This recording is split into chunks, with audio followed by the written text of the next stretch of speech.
Assalamualaikum. Ini apa hal ni pula ni? Ha? Dah kenapa? Apa benda yang dibuang ni tu? Apa benda yang dicampak kat rumah orang tu? Tak faham betul lah kadang-kadang. Janganlah buat sampah. Pada CCTV tu kita tengok kan, dia keluar macam tak bawa sampah. Tapi mungkin dia ada pegang sesuatu kat tangan. Lepas tu, ataupun dia ambil sampah daripada tu sampah tu, lepas tu dia buang. Takkan sampai tak macam tu kan? Ish.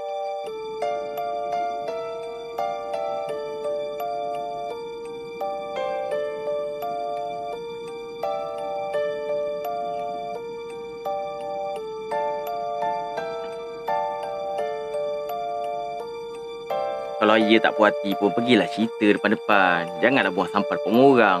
Orang tu dah bersihkan apa semua. Ada tak yang korang ni, jiran-jiran korang yang macam ni je perangai? Ada tak? Ada tak? Kalau ada, cuba korang komen. Nak tengok berapa ramai yang ada jiran-jiran macam ni. Masalah betul lah. Aku pun tak faham lah kadang-kadang sekarang ni. Macam ni punya orang pun ada. Jangan kak, nanti kan malu dapat, sakit dapat kak.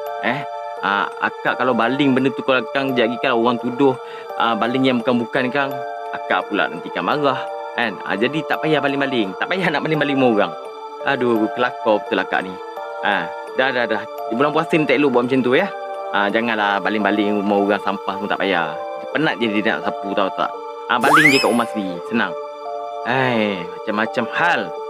Assalamualaikum, jumpa lagi.